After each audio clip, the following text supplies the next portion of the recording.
सलाम दोस्तों, this is doctor Rizwan. आप सभी का वेलकम है मेरे इस चैनल पे। और आज के इस वीडियो लेक्चर में हम बात करने जा रहे हैं एक बहुत ही इम्पॉर्टेंट न्यूरोलॉजिकल डिसऑर्डर के बारे में। और वो क्या है? वो है एपिलेप्सी, जिसे हम मिर्गी कहते हैं। एपिलेप्सी पे आने से पहले हमें ये बात पता होनी चाहिए कि सीजर्स क्या होते हैं। सीजर्स, ठीक है, एक सीजर होता है, सीजर तो कैंची को कहते हैं, ये सीजर है, ठीक है। सीजर कहते हैं झटकों को। अब इसकी जो एग्जैक्ट डेफिनेशन है वो ये है, आम आदमी के लिए भी लेक्चर है ये, और उसे वो समझ सकता है। क्योंकि आपने देखा होगा मिर्गी के केसेस हमारे पास, मैं ये नहीं कहूँगा बहुत ज़्यादा कॉमन है, पर देखने को मिलते हैं मस्जिद में, और इसके अलावा तालीमी इदारों में कोई ना कोई एक दोस्त के साथ देखने को मिल जाता है, या रास्ते में राहगीर कोई। तो आपने इसमें क्या करना होता है ये भी आपको मैं ज़रूर बताऊँगा। और इसके अलावा सबसे पहले सीजर्स क्या होते हैं? सीजर्स कहते हैं एबनॉर्मल ब्रेन एक्टिविटी को, यानी ब्रेन जो है वो एबनॉर्मली एक्ट करने लगता है, एबनॉर्मल एक्टिविटी शो करने लगता है, जिसकी वजह से जो नहीं हम करना चाहते वो हो रहा होता है। अब इसमें क्या क्या होता है?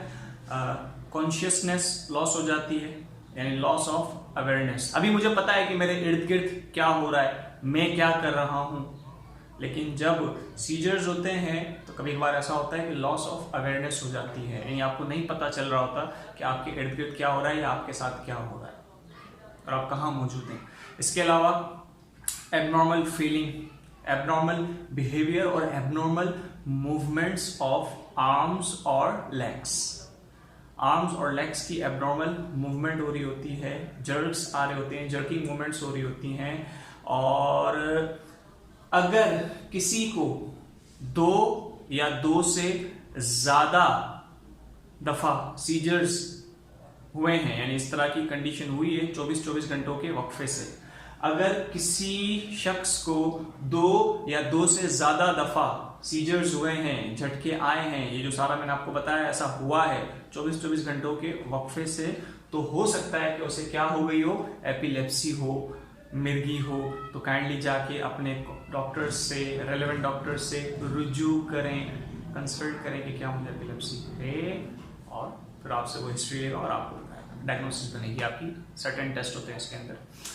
अच्छा, अब एपिलेप्सी मिर्गी बेसिकली किस एज में कॉमन है? तो चाइल्डहुड में भी हो सकती है और एडल्ट लाइफ में भी हो सकती है, लेकिन आफ्टर 60। बाकी एपिलेप्सी किस किस वजह से हो सकती है, मतलब ये कह लो कि सीजर्स किस वजह से हो सकते हैं, क्योंकि सीजर्स होते हैं तो फिर वो एपिलेप्सी जो है वो डायग्नोज होती है ना, किस वजह से हो सकते हैं। देखें, हो सकता है कि बच्चा जब माँ के पेट में डेवलप हो रहा हो तो उस दौरान कुछ एबनॉर्मल वायरिंग हो गई हो ब्रेन में, जिसकी वजह से बच्चा पैदाइश के बाद जो है फिर वो एपिलेप्सी का शिकार हो जाता है। या इसके अलावा जो है वो ब्रेन इंजरी हो गई है, ठीक है, चोट लगी है, जिसकी वजह से जो है वो केमिकल लोचा हो गया है और सीजर्स हो रहे हैं। इसके अलावा हो सकता है कि कोई ब्रेन इन्फ्लेमेशन हो गया है, अंदर में सोजिश हो गई है, वरम आ गया है, उसकी वजह से भी हो सकता है। तो ये बहुत सारी चीज़ें हैं। कोई इन्फेक्शन हो गया, ठीक है, जैसे आपके पास थे नज़रिया गिनोरिया की वजह से मेनिंजाइटिस हो जाता है, गर्दन तोड़ बुखार जैसे हम कहते हैं, उसमें भी लेटर स्टेजेस में आपको ये देखने को मिलता है। तो ये सारी चीज़ें जो है वो आपको मैंने बता दी हैं किस किस वजह से हो सकता है। और हम बात करने जा रहे हैं ट्रिगर फैक्टर की। वो कौन से हैं? एक्सेसिव यूज़ ऑफ टी और कॉफ़ी, यानी चाय का जो लोग बहुत ज़्यादा इस्तेमाल करते हैं तो उनके अंदर सीजर्स आने के चांसेस बढ़ सकते हैं। अगर पहले से इस तरह की शवायद उन्हें देखने को मिले, यानी पहले हो चुका है, तो काइंडली अवॉइड करें। कोल्ड ड्रिंक्स को थोड़ा सा अवॉइड करें। इसके अलावा कार्बोहाइड्रेट डाइट को लो रखें, यानी लो कार्ब्स लें, और फैट डाइट हाई रखें। तो इसमें मतलब ये नहीं बहुत ज़्यादा हाई रखें वरना कोलेस्ट्रॉल बढ़ जाएगा और ठीक हो जाएगा, वो अलग बात है। मैं ये कह रहा हूँ कि फैट डाइट जो है ना, हाई फैट डाइट, वो इसमें थोड़ी बेनिफिशियल होती है, क्योंकि एक जगह मैंने पढ़ा था और रिसर्च से बात साबित है कि हाई फैट डाइट जो है वो एपिलेप्सी के या ये कह लो सीजर्स को रिड्यूस करती है।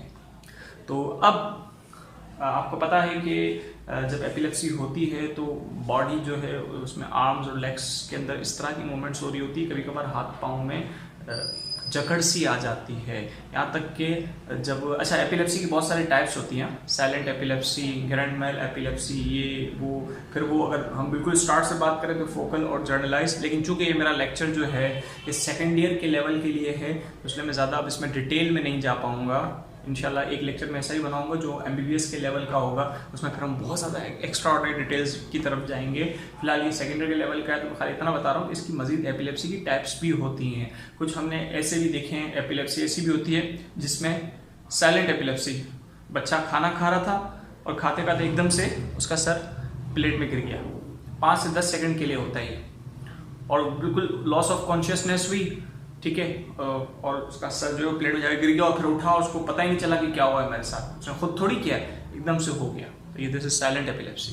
इसके अलावा ग्रैंड मैल एपिलेप्सी बड़ी खतरनाक होती है, टॉप टू बॉटम पूरी बॉडी में फिर जो है ना वो सीजर्स झटके आ रहे होते हैं, और उसमें ये भी होता है कि अपर एंड लोअर टीथ आपके क्लिंच हो जाते हैं। तो कभी कभार ऐसा भी होता है कि दांतों के बीच में ज़बान आ जाती है और वो ज़बान कट भी जाती है। पेशेंट जब आता है तो ब्लीड हो रहा होता है। इसके अलावा बॉवल और ब्लैडर कंट्रोल, यानी कि पखाना निकल जाता है खुद ब खुद झटकों के दौरान, एपिलेप्टिक अटैक के दौरान, मिर्गी के अटैक के दौरान पता नहीं चलता, पखाना निकल जाता है, पेशाब निकल जाती है, क्योंकि बॉडी आपकी कंट्रोल में नहीं होती ना, अनकंट्रोल होती है। तो बहुत सारी चीज़ें देखने को मिलती हैं। एपिलेप्सी की क्या कोई एग्जैक्ट ट्रीटमेंट है?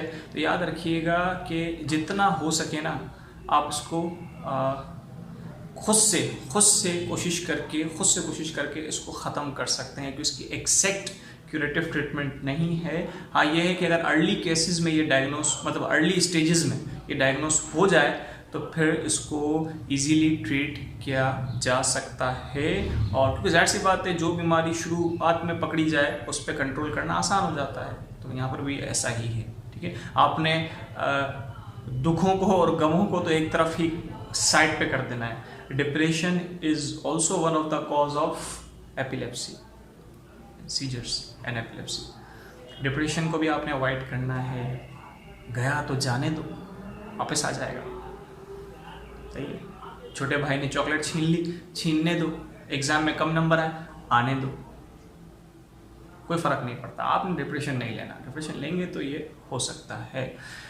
और बाकी इसकी ट्रीटमेंट की तरफ अगर हम आएँ तो इसमें बहुत सारी मेडिसिन हैं जो दी जाती हैं। एंटी डिप्रेसेंट दी जाती हैं, एंटी एपिलेप्टिक मेडिसिन आती हैं जो ब्रेन में केमिकल लोचे को थोड़ा बैलेंस करती हैं, एब्डोमिनल न्यूरोनल एक्टिविटी जो होती है उसको थोड़ा सा रिड्यूस करती हैं। तो ये बहुत सारी चीज़ें हैं जिससे आप एपिलेप्सी के अटैक से अपने आप को बचा सकते हो। लेकिन ये ज़िंदगी में कभी भी दोबारा हो सकती है अगर आपने जो ट्रिगर फैक्टर्स हैं उन पर कंट्रोल नहीं किया। जैसे मैं आपको बताया, चाय कॉफ़ी हो गया, डिप्रेशन हो गया, ये वो, ठीक है। सर ये जब एबनॉर्मल न्यूरोनल एक्टिविटी हो रही होती है, यानी जब सीजर्स झटके आ रहे होते हैं, तो हमें क्या करना चाहिए और ये कितनी देर के लिए होते हैं? तो याद रखिएगा 5 to 10 मिनट्स के लिए होते हैं ये, इसके बाद ये खुद सेट हो जाते हैं। लेकिन आपने 5 to 10 मिनट्स में जो झटके हो रहे हैं मरीज को, तो आपने क्या करना है? तो आपने ये करना है कि आपने छोटा सा रुमाल लेके उसके मुंह में रख देना है दांतों के दरमियान, ताकि जब वो क्लिंच करे अगर तीत को तो रुमाल बीच में आए, दांतों के ज़बान ना आए। इसके अलावा आपने सर को प्रॉपर होल्ड करना है ताकि थूक जो है वो उसकी सांस की नली में ना जाए, वरना चौक हो सकता है एस्पायरेशन की वजह से और इवन डेथ भी हो सकती है। इसके अलावा आपने इसकी उंगलियों को जितना हो सके सीधा करना है, क्योंकि जब झटका आ रहा होता है ना तो उंगलियां मुड़ने लगती हैं और एक दूसरे के ऊपर चढ़ भी जाती हैं, हाथ की भी और पाँव की भी। तो आपने इसके हाथ को सीधा करके रखना है, उंगलियों को सीधा करके रखना है, पाँव को सीधा करके रखना है, पाँव के जो टोज़ हैं उनको सीधा करके रखना है, ताकि ये काम की चीज़ें हैं ये करनी और ये कोई नहीं कर रहा होता। उम्मीद करता हूँ स्टूडेंट्स आज का ये लेक्चर आप लोगों को बहुत इंटरेस्टिंग लगा होगा, अच्छा लगा होगा। नेक्स्ट वीडियो लेक्चर में नए टॉपिक के साथ आप सबसे फिर मुलाकात होगी। और आप सबसे एक रिक्वेस्ट जो मैं हर लेक्चर में करता हूँ कि काइंडली कमेंट किया करें सुनने के बाद, अगर आपको लेक्चर समझ आ रहा है और कोई सवाल करना चाहते हैं तो पूछ सकते हैं, कोई केस डिस्कस करना चाहते हैं तो आप मेरा व्हाट्सएप नंबर ले लें, मैं आपको प्रोवाइड कर दूँगा और फिर आप मुझसे वो डिस्कस भी कर सकते हैं। नेक्स्ट वीडियो लेक्चर में आपसे मुलाकात होगी, तब तक के लिए अल्लाह हाफिज़, अपना ख्याल रखिएगा। Thank you so much, goodbye, take care.